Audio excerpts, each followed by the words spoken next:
हम लोगों की जो स्वाभाविक संसार में प्रीति है, प्रेम है, ये प्रेम आया कहाँ से? भगवान से आया है। भगवान ने हमको प्रेम करने की एक शक्ति दी है, स्वभाव दिया है। स्वभाव जड़ चेतन सभी प्राणी प्रेम करते हैं। ऐसा कोई प्राणी नहीं है कि जो किसी से भी स्नेह न रखता हो, ऐसा एक भी प्राणी है ही नहीं। अब किससे करना चाहिए, किससे नहीं करना चाहिए अलग बात है, प्रेम जरूर करते हैं। कोई जड़ वस्तु से प्रेम करता है, कोई चेतन से प्रेम करता है, कोई भगवान से प्रेम करते हैं, कोई माया से प्रेम करते हैं, कोई मायापति से प्रेम करते हैं। प्रेम सब करते हैं, पशु पक्षी भी, वृक्ष लता भी। प्रेम करने का स्वभाव है, प्रेम के बिना प्राणी रह ही नहीं सकता। वो प्रेम करने का स्वभाव भगवान ने अपने में से दिया, क्योंकि भगवान का स्वभाव प्रेम करने का है। तो जैसे पिता का गोत्र होता है, वो पुत्र में अपने आप आता है। पिता ब्राह्मण है तो पुत्र ब्राह्मण ही कहलाएगा। पिता क्षत्रिय है तो पुत्र क्षत्रिय ही कहलाएगा। इसी प्रकार से परमात्मा प्रेम स्वरूप है, तो उनका अंश जीवात्मा भी प्रेम स्वरूप है। इसलिए जीव में भक्ति स्वाभाविक है, कहीं लानी नहीं पड़ती, कहीं पैदा नहीं करनी पड़ती, जनरेट नहीं करनी पड़ती, उत्पादित नहीं करनी पड़ती, कहीं से मांगनी नहीं, कहीं से लानी नहीं, अपने अंदर है, उसी को ही हमें समझना है। इसलिए कहा भक्ति भक्त भगवंत गुरु चतुर नाम वपुई। कई भक्तों की कथा 9वें में आई, अब बहुत से भक्त और हैं। पद पंकज वांछ सदा जिनके हर नित उर बसे। 56 है, 56। 56 का अर्थ होता है 6 पैर।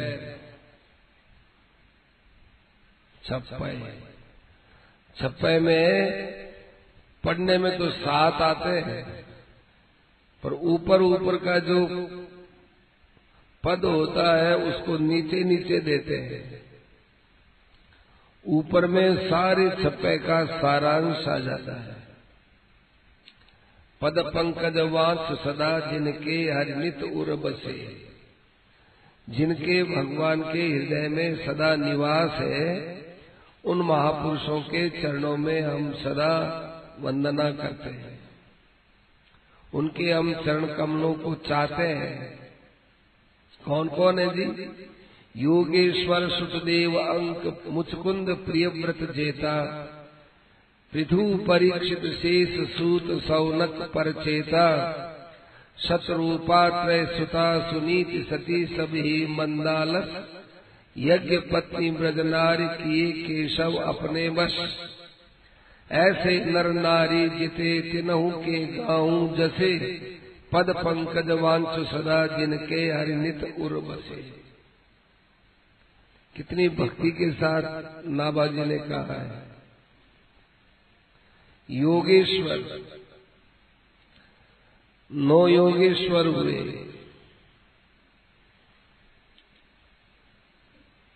श्रुतिदेव, देखो यहाँ श्रुतिदेव नाम है, भागवत में उसका श्रुतदेव नाम है। श्रुतदेव एक राजा अंग हुआ,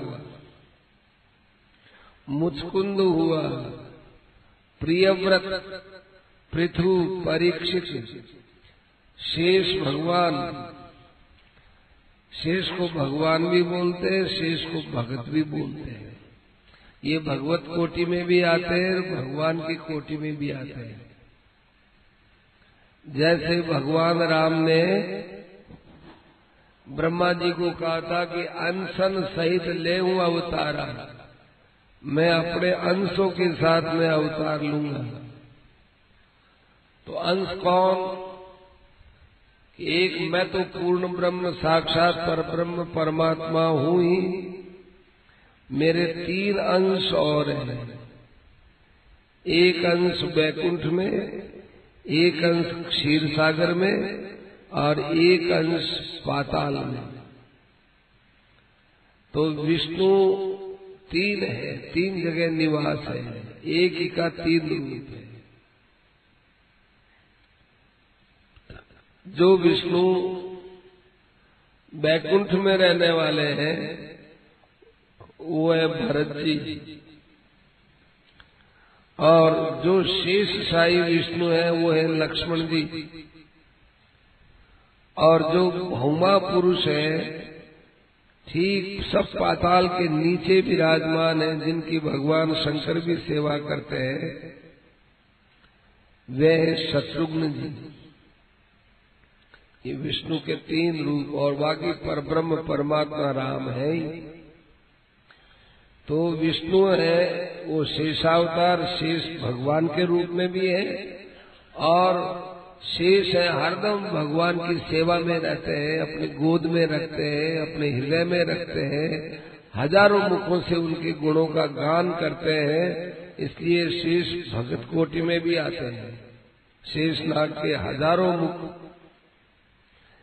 कहते शेषनाग जी हैं, ये सर्प का सर्पाकृति में क्यों है? इसका भी एक कारण है। भागवत में लिखा है कि शेष भगवान प्रकृति का स्वरूप है। ये प्रकृति रंग बिरंगी है, तो सर्प भी रंग बिरंगा होता है। और शेष है, उसके अनेक मुख हैं, वो अनेक मुखों से भगवान का गुणगान गाता है। जीव उनकी 2 है, और वो अंदर जाती है बाहर आती है भगवान का गुणानुवाद करने के लिए। तो खास तो ये शेष क्या है? प्रकृति है। प्रकृति रंगी बिरंगी प्रकृति, परंतु इसके साथ मोह करेंगे तो इसका झेर चढ़ जाएगा। इस प्रकृति को पाकर के तो भगवान का भजन करेंगे तो पार हो जाएंगे। तो ये भगवान का आसन है ये प्रकृति। तो इस प्रकार के ये महापुरुष में शेष सूत शौनक परचेता शतरूपा त्रय सुता, उनकी 3 बेटियां सुनीति सती सभी, मंदालस मंदालसा यज्ञ पत्नी ब्रजनारी, केशव अपने बश, ऐसे नर नारी जिते तिनहु के गाऊं, जैसे उनका मैं यश गाता हूँ। क्योंकि उनके हृदय में भगवान नित्य बसते रहते हैं, उनके चरणों को मैं अपने हृदय में रखता हूँ। सुतदेव जी की बात आती है कि भगवान जिस समय समंतक मणि लेने के लिए शतधन्वा का पीछा किए, बलराम जी भी साथ में थे, दोनों ने पीछा किया। भागवत में आता ही है। पीछा करते करते करते करते भगवान ने कहा, बलराम जी आप यही रहो, मैं उसको अभी मार देता हूँ। तो अपना चक्र फेंका, उसको मारा, उसके पास मणि तो मिली नहीं। भगवान ने कह दिया क्या करूं साहब, मणि तो मिली नहीं। यहाँ थोड़ा सा बलराम जी को कृष्ण की बातों में अविश्वास हो गया। देखो एक बात महर्षि कहा करते थे कि भगवान में, भक्तों में, संतों में किसी को कोई दोष दिखता है तो वो दोष अपना होता है जो उसमें दिखता है। अपने अंदर का दोष, वो भगवान में, जो आदमी भगवान में दोष निकाले, जो आदमी अच्छे अच्छे संत महापुरुष हो गए उनमें दोष निकाले, इसका अर्थ है कि उसके अंदर वो दोष है। साधारण आदमी की बात नहीं, साधारण आदमी तो यही टीका टिप्पणी करते हैं, उनकी बात समझदार आदमी। गोस्वामी तुलसीदास जी महाराज बहुत अच्छे थे, उनके हम काव्य को भी जानते हैं, पर उनमें ये कमी थी। ये जो हम बोलते हैं ना, ये हमारी कमी है। अमुक संत बहुत अच्छे हुए, ये हुए, वो हुए, पर उनमें ये कमी थी, ये कमी अपनी है। भगवान सब कुछ ठीक है, पर भगवान में ये कमी है, ये अपनी कमी है। सबसे बढ़िया उदाहरण महाराज जी ने दिया था कि जब नारद जी महाराज ने भगवान को उपालंब देना चालू किया तो भगवान में दोष देखा। कहा डह की परिचय समझा, आपने डह की मैंने ठक ठक करके सारी जगत को खा लिया।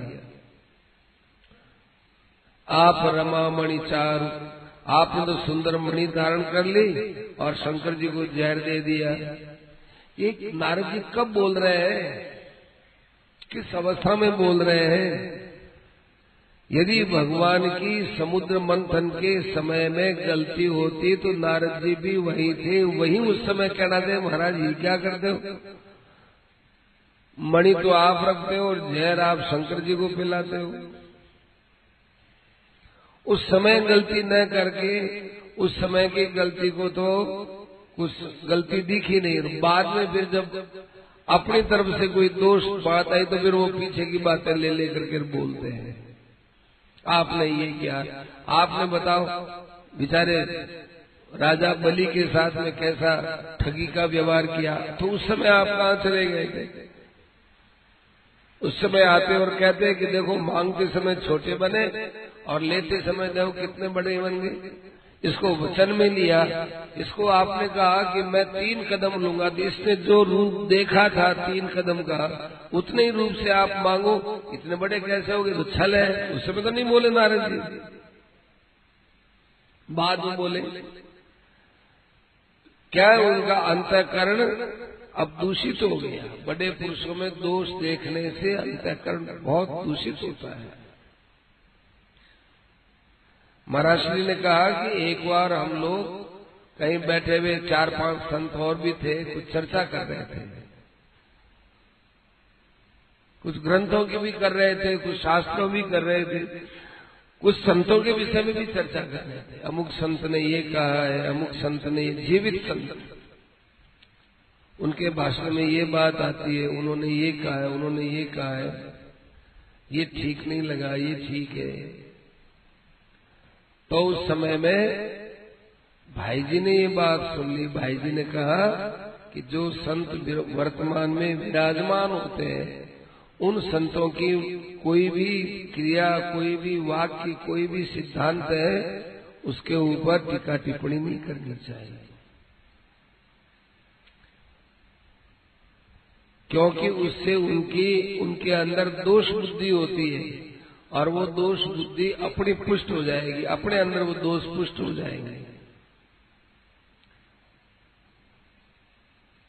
तो बलराम जी के अंदर मणि लेने की इच्छा थी, खास बात तो ये थी, लेकिन भगवान ने कह दिया दाऊ उसके पास तो मणि है ही नहीं, मैंने तो खूब टटोल लिया, यही मार दिया उसको। उस समय बलराम जी सुतदेव के नगर, मिथिला नगर के पास ही आए हुए थे। तो उन्होंने कहा कि ठीक है, मैं मिथिला नगरी में जाता हूँ, तुम तुम्हारे द्वारिका चले जाओ। मिथिला नगरी की तरफ रवाना हो गए। वहां का राजा था बहुलाश, बहुत खुश हुआ बलराम जी को देखकर, खूब बातें हुई, कई दिन वहां रहे। उसके बाद उस समय बलराम जी ने एक बात कही, हम और कृष्ण दोनों साथ साथ ही आ रहे थे, परंतु शतधन्वा को मारने के बाद कृष्ण तो द्वारिका चला गया, मैं इधर आ गया। तो दोनों के मन में आई, ब्राह्मण के और राजा के, अरे कृष्ण आ जाते तो कितना अच्छा होता, कृष्ण आ जाते तो कितना अच्छा होता। हमारे यहाँ कृष्ण आए ही नहीं, आए बस यहाँ भक्ति चालू हो गई उनकी। दोनों के मन में एक साथ ये भाव पैदा हुआ, बलराम जी आए कृष्ण नहीं आए, कृष्ण आ जाते तो कितना अच्छा होता। व्याकुलता हुई और मन में ये भी विचार आया कि हमारे अंदर इतनी भक्ति नहीं है, भक्ति होती तो आ ही जाते। हमारे अंदर भक्ति होती और कृष्ण ने हजार काम छोड़ के आ जाए, हमारे में भक्ति नहीं है। देखो भक्ति जो भगत होता है वो भक्ति का लोभी होता है। शास्त्रों में बताया जाता है कि जिसके पास ज्यादा धन होता है उसको ज्यादा धन नहीं दिखता, थोड़ा ही दिखता है। जितना धन उसके होता है वो तो उसके पास खूब है, लेकिन लोभ के कारण से उसको कम दिखता है। ऐसे ही भगवान के अंदर जिसकी भक्ति होती है वो भक्ति के कारण से उसको अपना प्रेम कम दिखता है कि मेरे में प्रेम नहीं है, मेरे में प्रेम नहीं है। जिसमें जितनी भक्ति ज्यादा होगी उसको यही लगेगा कि क्या बताए, औरों में तो बड़ी भक्ति है भाई, सब भक्ति करते हैं, कोई राम राम करते हैं, कोई भजन करते हैं, मेरे से कुछ होता ही नहीं। दादू जैसा नाम था तैसा लीना ना, दे हलावा होय रहा होश रही मन माए, जैसा नाम था वैसा लिया नहीं। उनसे पूछो उम्र भर आपने क्या काम किया कि नाम ही लिया। उम्र भर नाम लिया लेकिन जो नाम लेते तो कुछ नहीं हुआ, कुछ लिया नहीं। दो कारण होते हैं इसमें, एक तो संत अपनी भक्ति को गुप्त रखते हैं, कभी नहीं प्रकट करते। कबीर जी ने अपने बीजक ग्रंथ में लिखा है कि भगवान का भजन करने वाला होता है, उसके पास कोई आदमी आए तो सोने की मोरों से भरी हुई थैली हो तो खोल के रख दो, परंतु अपने भक्ति की बात हर किसी को मत बताओ। मैं इतनी भक्ति करता हूँ, मेरी इतनी भक्ति हो चुकी है, मेरे अंदर ये चमत्कार हो जाते हैं, ये बात कभी नहीं कहनी चाहिए। ये कहते हैं जो भक्ति नहीं करते हैं ना, उनके अंदर जो बाधा उससे बड़ी बाधा इनमें आ जाती है। जो ये कहते फिरते हैं कि मैं इतना भजन करता हूँ, इतना राम राम करता हूँ, इतना ये करता हूँ, इतनी माला फेरता हूँ, किसी को भी ये बात बता दोगे बराबर हो जाएगी।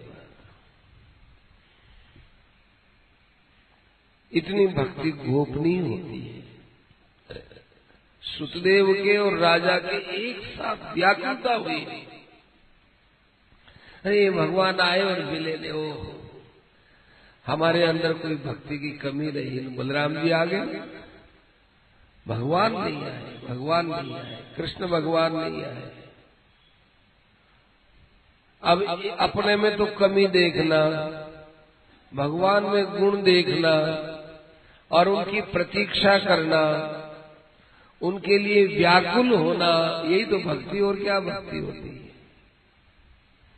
बड़े व्याकुल हो गए। भगवान अपने द्वारिका में रहे,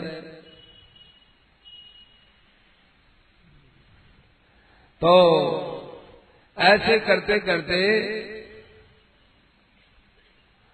उन दोनों के मन में आए कि चलो वो नहीं आए तो अपने चलते हैं, अपने चलते हैं भगवान के दर्शन करने के लिए। दोनों तैयार होते हैं, फिर कहते हैं आज नहीं कल चलेंगे। क्यों आज नहीं? आज तो भद्रा लग गई, आज तो पंचक लग गया, आज व्यतिपात हो गया, आज बार अच्छा नहीं है।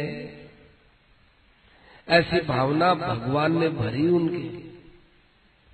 क्योंकि जब भक्त में व्याकुलता होती है और भगवान जब तक नहीं मिलते हैं, वो घड़ी भक्त के लिए बहुत ऊंची भक्ति की होती है और उस घड़ी में भगवान को विशेष रस आता है। भक्त व्याकुल और भगवान मिले नहीं। भगवान का एक स्वभाव और भी है, जो भगवान की भक्ति करता है उससे भगवान छिपते भी हैं और कुछ कुछ उसके अंदर विश्वास भी पैदा करते हैं, कहीं वो नास्तिक न हो जाए। भगवान बहुत ढंग से पालते हैं। संतों की वाणी में आता है कि जैसे बाटी पकाने वाला आदमी, बाटी बनाई जाए आटे की तो छाने रख करके उसमें वो दे देते हैं, बाटी को रख देते हैं, परंतु दूर बैठे हुए उसको बार बार इधर उधर भाले से बदलते रहते हैं उसको, बाटी को। पास में रखे तो हाथ जल जाए, तो दूर लंबा भाला रखते हैं, भाले से उस बाटी को यूं यूं फिराते रहते हैं, एक ही एक तरफ रखे तो खराब हो जाए। ऐसे भगवान भक्ति करने वाले को निराश भी नहीं होने देते, मिलते भी नहीं और उसके अंदर प्रेम भी पैदा करते हैं, थोड़ा विश्वास भी पैदा करते हैं और प्रकट भी नहीं होते हैं।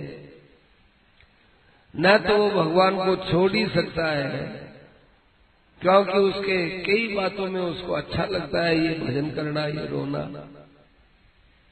इसलिए संतों ने कहा भी है कि हे विरह, तू कभी हमको छोड़ के मत जाना। भगवान से भी प्रार्थना करते हैं, भगवान आप मिलना नहीं है। विरह बहुत अच्छा है, विरह।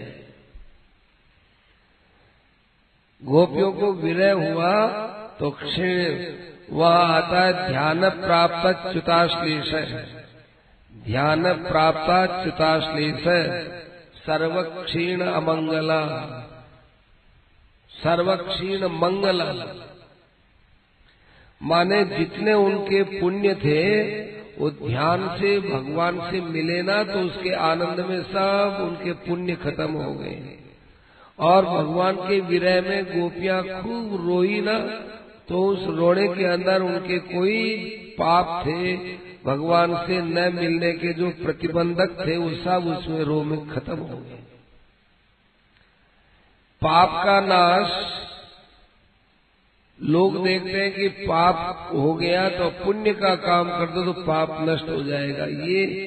ये बात शास्त्र के सिद्धांत से और व्यवहार से दोनों से ही नहीं बैठती। एक आदमी ने समाज की उन्नति के लिए बहुत बड़ा काम किया, सरकार ने उसको इनाम दिया कि भाई आपने बहुत अच्छा काम किया, प्रोत्साहन के रूप में हम आपको इतना इनाम देते हैं। और वही आदमी भी एक्सीडेंट में किसी आदमी को मार दे तो उसको सजा होती है। अब वो कह सकता है कि जो मैंने पुण्य का काम किया था, मैंने डूबते हुए आदमी को बचाया था, उसके बदले में एक्सीडेंट में एक आदमी मर गया, तो उसमें भरपाई कर लो कि नहीं नहीं वो नहीं होगा, उसमें तो आपको हमने सम्मान दे दिया, लेकिन एक्सीडेंट में आपने किसी को मार दिया, इसका तो दंड भोगना पड़ेगा। ये विभाग अलग है, ये विभाग अलग है। लोगों के अंदर भ्रांति है, बड़ा भारी ये वहम है कि हमसे कोई गलती हो गई तो पुण्य का काम कर देंगे तो गलती डूब जाएगी। ऐसा नहीं, पुण्य से पाप नहीं कटते हैं। तो फिर पाप कैसे कटते हैं? या तो भोगने से कटते हैं, जो दुख आएगा उसके भोगने से पाप कटेगा, और या फिर भगवान के विरह में रोने लग जाए, भगवान के विरह में बेचैन हो जाए।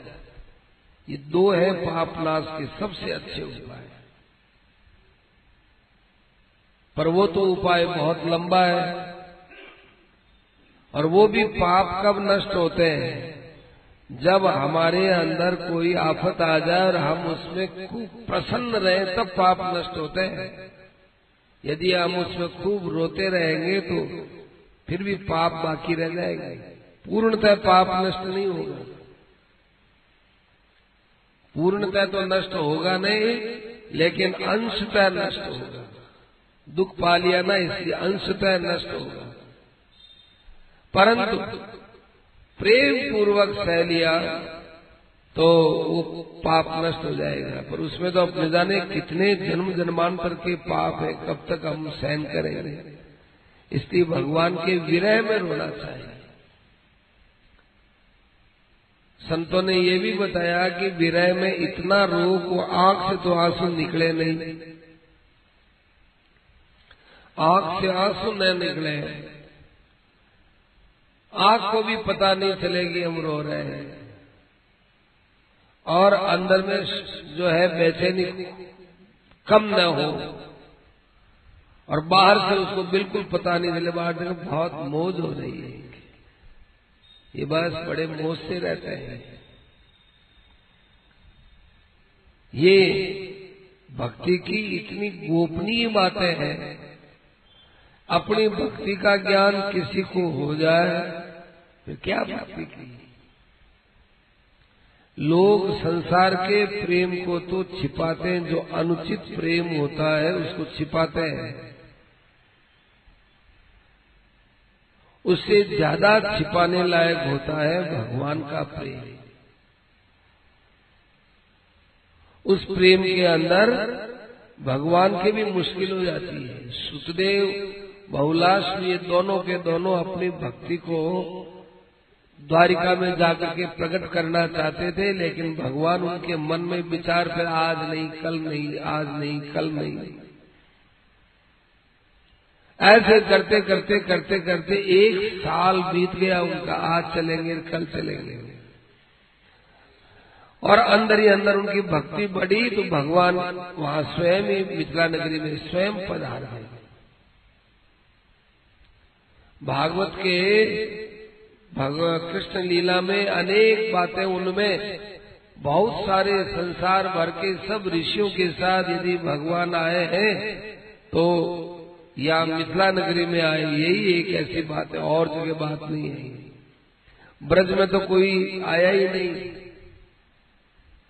ब्रज में जो प्रेम लीलाएं थी, उस लीला में तो भगवान और भगवान के जो है गोलोक में रहने वाले पात्र, बस वही गोपियां,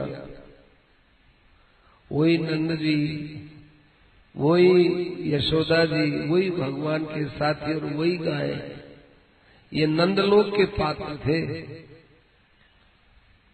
तो यहाँ क्यों आए? यहाँ भगवान ने लीला दिखाई। जैसे कोई आपके यहाँ नापासर गांव में आ जाएगी, साहब एक नाटक मंडली आई है, कहाँ से आई है कि वृंदावन से आई है, कैसे आएगी साहब? रासलीला दिखाने आई, रामलीला दिखाने आई, कृष्ण लीला दिखाने आई। ठीक, ऐसे भगवान गोलोक की लीला दिखाने के लिए आए थे। परंतु गोलोक की लीला में और यहाँ पृथ्वी की लीला में एक अंतर था कि गोलोक में विरह नहीं होता, यहाँ विरह होता है। भगवान भी विरही होते हैं और गोपियां भी विरही होती हैं। ये विरह में जो रोना है ये गोलोक में नहीं होता। भगवान वही है, दशरथ जी वही है और कौशल्या जी भी वही है, परंतु वनवास की लीला पृथ्वी पर ही होती है, साकेत में नहीं होती। वनवास के अंदर जाने के समय जो रोना होता है वो लीला केवल मनुष्य शरीर में आते हैं भगवान तभी होती है, साकेत में नहीं होती। देखा जाए क्यों आए वही यहाँ भगवान लीला करने, तो अच्छे अच्छे भक्तों ने कहा है कि वो रोने के लिए आए, रुलाने के लिए आए। भगवान यहाँ क्यों आए? रोने के लिए आए। अपने लोग किसी आदमी से नाराज हो जाए तो क्यों आए कि तुम रोना आए हो। ऐसे ही भगवान यहाँ आए तो क्यों आए? रोने के लिए आए। और क्यों आए? रुलाने के लिए आए। भक्तों को रुलाते हैं और भगवान रोते हैं, इसलिए यहाँ आए। भगवान स्वयं सुखदेव और बहुलाश्व राजा से वहां पर बड़े प्रेम से मिले। दोनों ने अगवानी की, हमारे घर आओ, हमारे घर आओ। समस्त संतों सहित एक ही समय में भगवान दोनों जगह पहुंच गए। राजा ने तो अपने पास बहुत पदार्थ से सत्कार किया। बेचारे सुखदेव के पास कुछ नहीं, मिट्टी के पात्र, फल फूल, जल, घास फूस की वहां चटाई, उस पर बैठा दिया भगवान ने। देखो भगवान की एक शर्त देखो, पत्रम पुष्पम फलम तोयम यो में भक्त्या प्रयच्छति। ये भगवान यहाँ कायल हो गए, कायल। जो मुझे पत्र पुष्प फल और जल प्रेम से देता है तो मैं प्रेम से स्वीकार करता हूँ। जितना प्रेम उस देने वाले में होता है उससे दुगना प्रेम मेरे में होता है, दुगना प्रेम। देने वाले में प्रेम जितना, उसे दुगना प्रेम भगवान का वो स्वीकार करते हैं।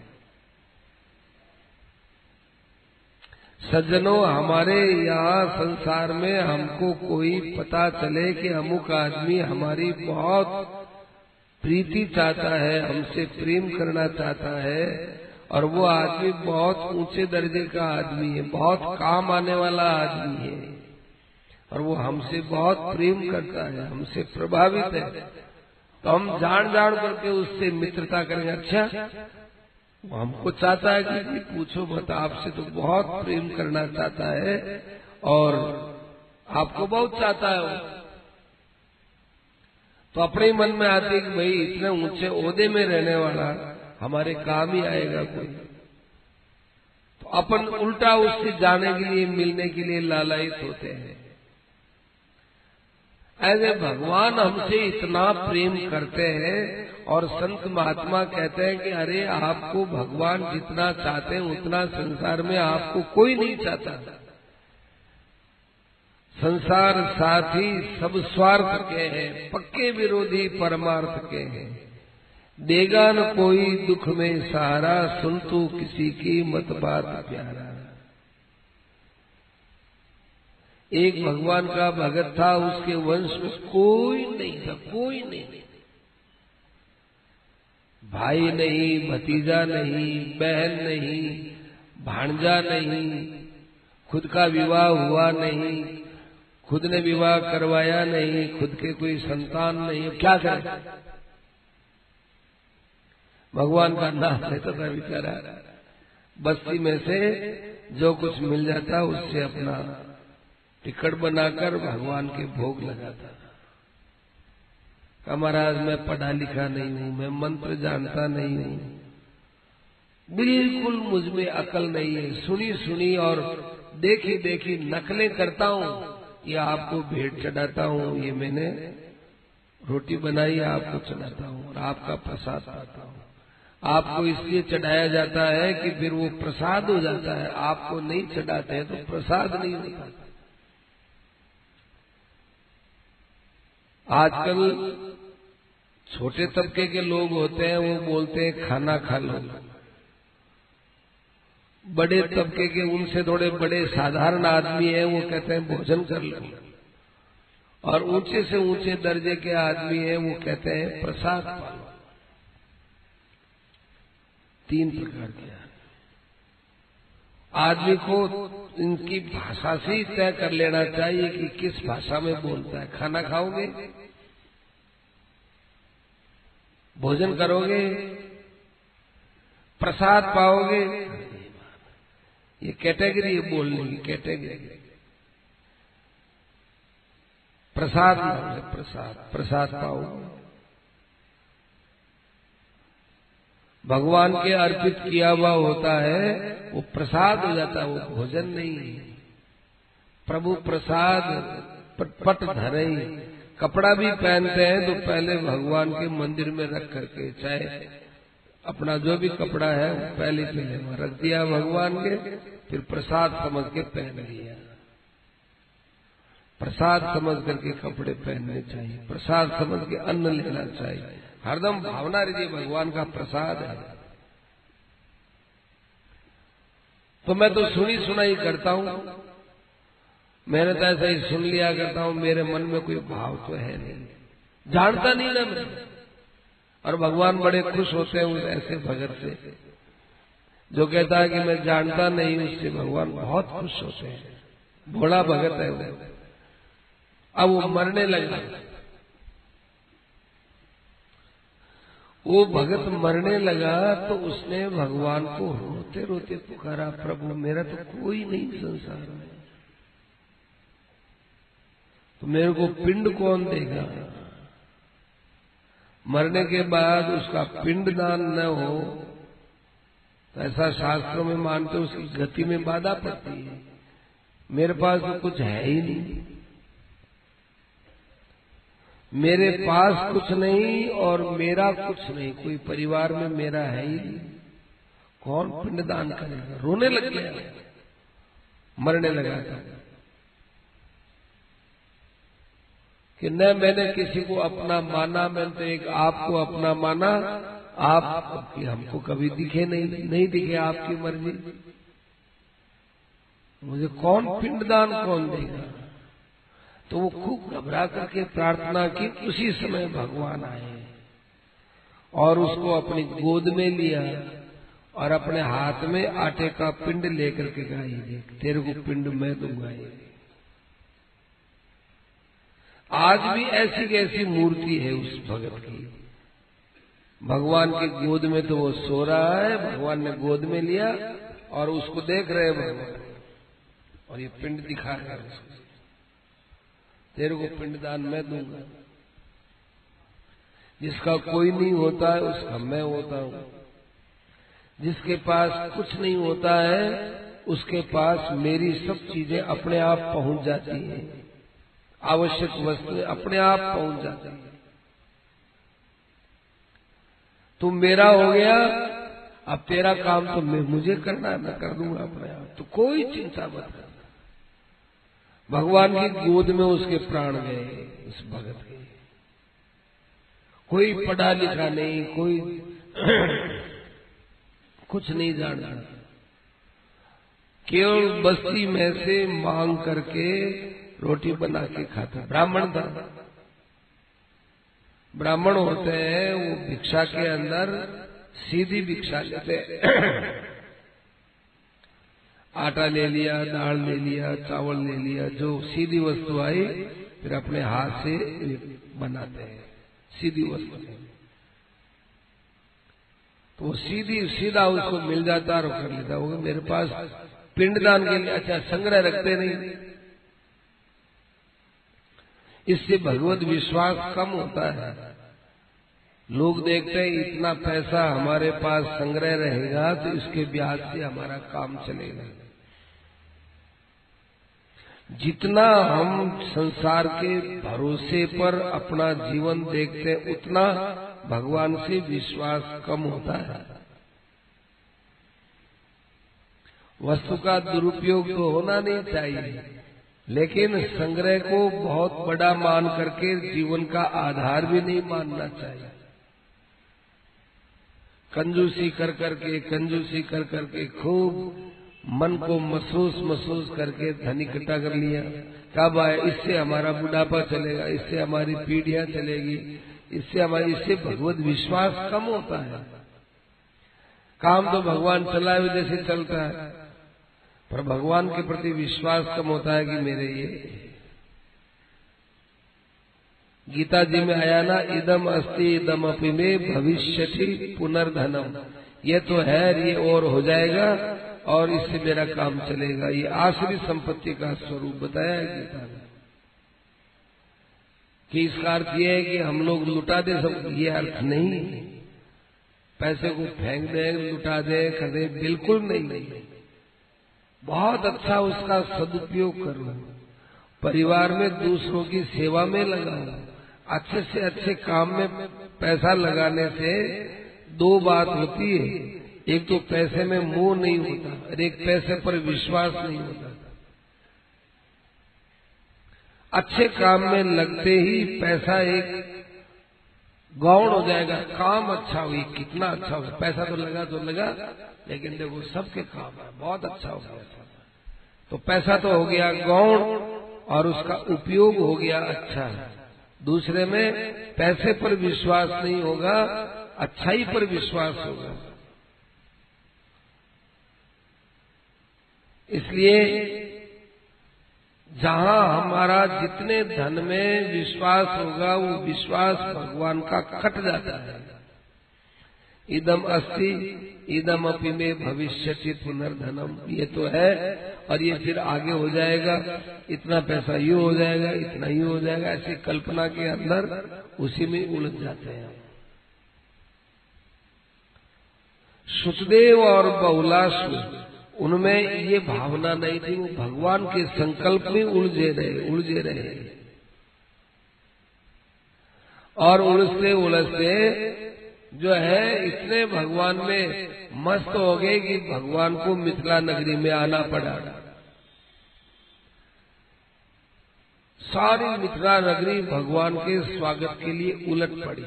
हम उनको किसी को भी पता नहीं कि भगवान क्यों आए, उन दोनों को भी पता नहीं कि हमारी भक्ति से आए क्या है, उनको भी पता नहीं। भगवान किसी भक्त की कभी कभी प्रशंसा करते हैं मुख पर, तो वो भगवान संकोच में करते हैं। अपरम भवतो जन्म पूर्णम, और अपरम भवतो जन्म, आपका तो जन्म बाद में हुआ है, सूर्य का जन्म तो पहले ही हो गया। कथम एतद् विजानीयाम त्वमादौ प्रोक्तवान, तुमने कैसे ही कर्मयोग का उपदेश सूर्य को दिया? गीता में पूछा। अपरोयम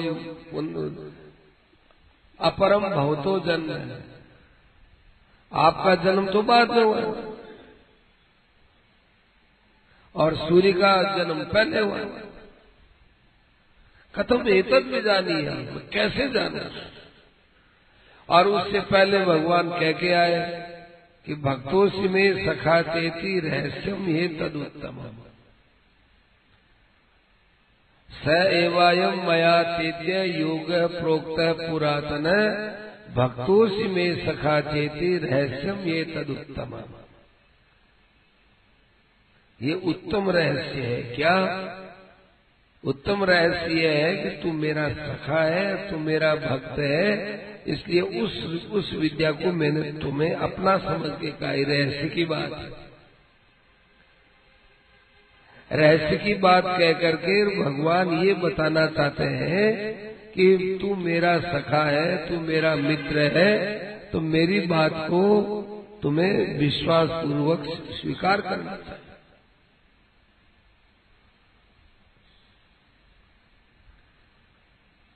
तो भगवान के ऊपर विश्वास और भगवान के अंदर प्रेम, ये स्वतः होने वाली चीजें हैं, स्वतः है।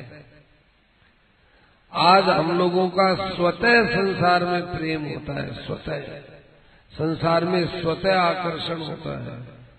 परमात्मा के विषय में इतना सुनते सुनते सुनते भी पूरा भगवान में जैसा आकर्षण हमारा होना चाहिए वैसा नहीं होता है। वैसा क्या, उसका आधा ही नहीं होता।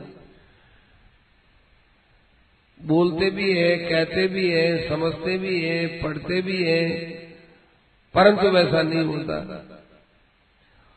कई कारणों में सबसे बड़ा कारण ये, सबसे बड़ा कारण ये है कि हमको संसार में सुख की भ्रांति होती है। महाराज श्री ने कहा कि बंधन का कारण क्या है, इस विषय में गीता जी से पहले जो विचार हुए थे उन विचारों से पूर्ण संतोष नहीं हो सकता साधक का। कोई कहता अज्ञान है, कोई कहता मोह है, कोई क्या कहता है, कोई शास्त्र क्या कहता है, कोई कहता है भक्ति में कमी है, भगवान के प्रेम में कमी है। सब बातें ठीक है, गलत एक भी नहीं है, परंतु हमारे दिमाग को आकर्षित करके हमारे दोष को ठीक पकड़ने की बात गीता ने कहा कि सुख की बात, सुख दिखता है ना, संसार में सुख है, ये सुख की भावना नहीं मिटती तब तक कुछ नहीं होता। कितना ही सफेद कपड़ा ले आओ, पीलिए का बीमार है, उसको कहेंगे देखो ये सफेद कपड़ा है ना, कि हाँ भाई सफेद है, आप कह रहे हो इसलिए सफेद है सफेद है, परंतु अपने अंदर से ही भावना है कि सफेद तो ये कह दिया इसलिए कहा है तो पीला ही, अभी मेरी बीमारी मिटी नहीं। वो कहा मेरी बीमारी मिटी नहीं। ऐसे ही अपने लोगों की बीमारी है कि संसार में हमको सुख दिखता है, आराम दिखता है,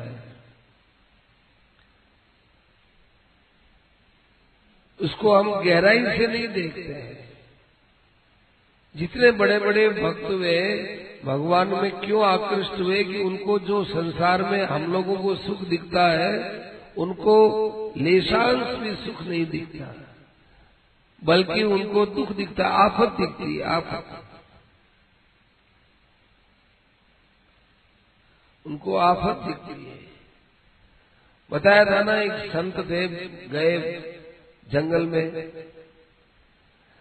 में गए, जाकर के शौच जाकर के हाथ धो रहे थे तो वहां पर एक चरु निकले हैं, चरु जिसमें खूब सोने की असरफियां थी, मोहरे थी, मोहरे। तो देख के संत डर गए, तो अरे सोने की मोहरे, भगे वहां से जोर से, जैसे कोई सिंह आ जाए, बाघ आ जाए, भगे, ऐसे भगे संत जोर से। गांव वाले वहां खड़े, गांव तो गांव ही होता है, घूमते रह रहे हो, बाबा जी इतने डर गए हो, पसीने से तरबतर हो गए हो, क्या बात है? अरे भाई क्या बात है? डाकनी आई, डाकनी, जंगल में डाकनी है, जंगल में डाकनी है, डाकनी, कोई मत जाना, इस रास्ते से कोई मत जाना, डाकनी है। क्यों कहा कि ऐसा कैसे हो सकता है, डाकनी कैसे आएगी? आएगी तो हमारे पास बंदूक है, 4 बड़े बड़े अच्छे पहलवान, मोटे शरीर वाले, बड़ा अच्छा बंदूक का अभ्यास, 4 जने मिल करके दे, चलो यूं करते सावधानी से, कहीं दिखाएगी उसको गोली से मार देंगे, भय मिट जाएगा। कि बाबा जी इधर से भगे, देखे इसलिए कहा है, चलते चलते जाके देखा दोहरे के ऊपर बस असर पे का कलश देखा, ये क्या है? खुदा तांबे का कलशा है, इसमें क्या है भाई? तो इसमें तो कुछ सोने की असर पे है। और अपना साफा उतार करके, साफे को बिछा करके ऊंधाया है कि अपन 4 जने हैं, पढ़े लिखे थे नहीं, एक लकीर तो यूं कर दी, एक लकीर यूं कर दी, ये तुम्हारी है, ये ढेरी तुम्हारी है, ये ढेरी तुम्हारी है, ये ढेरी हमारी है, 1 2 3 4 ढेरी। बहुत अच्छा। देखो इन बाबाओं को कुछ ज्ञान तो है नहीं, यही डाकन थी क्या? ये डाकन क्या है बाबा? ये तो लक्ष्मी देवी है, ये तो हमारे घर में आ जाएगी तो निहाल हो जाएगी। बड़े खुश हुए, बड़े खुश हुए, खूब खुश हुए। फिर कहा चलो भाई भूख लगी आई, अब भोजन जो है 2 जने जाओ भोजन लिया हो। 2 जने गए भोजन लाने के लिए, वो दोनों भोजन लाने के लिए जा रहे थे, आपस में बात करें कि अपने दोनों तो आराम से भोजन कर लें और ऐसा उपाय करें कि इनकी एक एक ढेरी अपन दोनों को मिल जाए। आपकी क्या जैसी बात तो बहुत अच्छी है। इसका एक ही उपाय है, इसमें जहर मिला देंगे, जहर मिला देंगे, फिर वो लेके आएंगे और वो जहर खा जाएंगे, वो मर जाएंगे और एक एक ढेरी अपने पास। अरे बहुत ही अच्छा उपाय है, बहुत अच्छा, बहुत। बाजार में जाकर आराम से भोजन किया और थोड़ा जहर खरीद लाए, उनके भोजन में उन्होंने जहर मिला दिया। वो भोजन लेके आ रहे, इधर ये दोनों बातें करें कि देखो अपने पास बंदूक है, कोई देखने वाला तो है नहीं, कि बंदूक की गोली मार दो, इनके गोली मार दो, ये दोनों मर जाएंगे, अपन दोनों इनकी ढेरी ले लेंगे। जो पाप उनके मन में आया वही पाप इनके अंदर आ गया। ऐसे करके उधर तो उन्होंने इन दोनों को मारने का निश्चय किया, इधर इन दोनों ने उनको मारने का निश्चय किया। सब लोडेड थी बंदूक, जो ही वो लेके आए ठे ठे करके गोली मार दी, बेचारे मर गए। फिर वो भोजन लिया उन्होंने, अपना आराम से भोजन करो, बैठ गए, खूब गप लगाते लगाते भोजन कर लिया। भोजन किया, वो दोनों भी मर गए, और वो है जैसी रह गई ढेरिया। इधर गांव के अंदर का वो 4 आदमी गए थे, सुबह के गए थे, दोपहर से ज्यादा समय हो गया, वापस लौट के आए नहीं। महात्मा जी ने कहा भाई ऐसा लगता है उनको डाकड़ियां खा गई है, डाकड़ियां खा गई। डाकड़ी कैसे खा गई होगी महाराज, आप बताओ डाकड़ वगैरह क्या? भाई तुम देख लो पहले जाकर के, तुमको नहीं पता चले तो हर के महाराज आगे पीछे आपको चलना तो पड़ेगा, चलो बताओ। तो जहां बाबा जी ने हाथ धोया था उसी जगह के देख लो, ये डाकड़ है, ये सोना चांदी रुपया पैसा धन संपत्ति, ये देखो इसका आते ही आदमी के अंदर लोभ पैदा हो गया। अनधिकार का जो अनहक का जो पैसा आता है, बिना अधिकार का जो आता है, उसके अंदर लोभ दोष पैदा हो गए। ये डाकड़ी है, डाकड़ कोई और थोड़ी होती है, ये अपने अंदर की डाकड़ वो इनको खा गई। वो गोली से मर गए और ये जहर से मर गए। तो जो संत दृष्टि से देखें तो कितना दोष है उस धन में, और उनको उसको सुख बुद्धि से देखा तो उनका नाश हो गया। तो ये गीता ने खास करके बीमारी पकड़ी है। आज के युग के अंदर यदि गीता की सिद्धांत की बात हम लोग समझें तो वास्तव में ये बात बिल्कुल फैक्ट है कि हर आदमी सुख के अंदर, सुविधा के अंदर, आराम के अंदर खराब होता जा रहा है, और सुख सुविधा का कोई अंत नहीं। खूब सुख मिले, आराम मिले, ये सुख सुविधा का अंत नहीं है। क्यों नहीं अंत है? कि सुख स्वरूप परमात्मा का अंश जो साक्षात सुख का स्वरूप है, उसकी जड़ वस्तु कितना सुख दे देगी, सीमित सुख देगी। पंखा हवा कर देगा, एयर कंडीशन थोड़ा ठंडा कर देगा, और उस ठंडियों के दिन होगा तो गर्म कर देगा, क्या और क्या कर देगा, वो बार बार का ही काम है।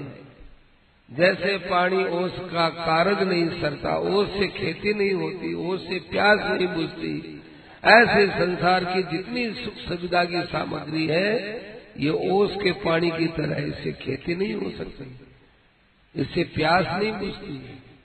प्यास तो वही भगवान के भक्ति रस से ही बुझती है। तो इस प्रकार से सुखदेव जी महाराज ने वहां भगवान की खूब बढ़िया भक्ति की, और भगवान ने भी सुखदेव जी से कहा कि देखो ये जितने हमारे साथ ब्राह्मण आए हैं ना, ये ब्राह्मण भी हमारे लिए, तुम्हारे लिए पूजनीय होते हैं। ऐसे करके वहां सुखदेव जी ने लिखा है कि भगवान क्या है? भक्त भक्तिमान, भक्तों की भक्ति करने वाले भगवान है। भक्त भक्तिमान, भगवान भक्ति से युक्त तो है ही, पर भक्त भक्तिमान, भक्तों की भक्ति करने वाला संसार में कोई नहीं है। लोग चिढ़ाएंगे, हंसेंगे, तरह तरह की बात बनाएंगे, एक भगवान है जो भक्त को चाहने वाले, भक्त की भक्ति करने वाले हैं। ऐसे सुखदेव जी को हमारे नाभाजी महाराज ने बड़े आदर के साथ कहा, उनके चरणों में हम प्रणाम करते हैं। राम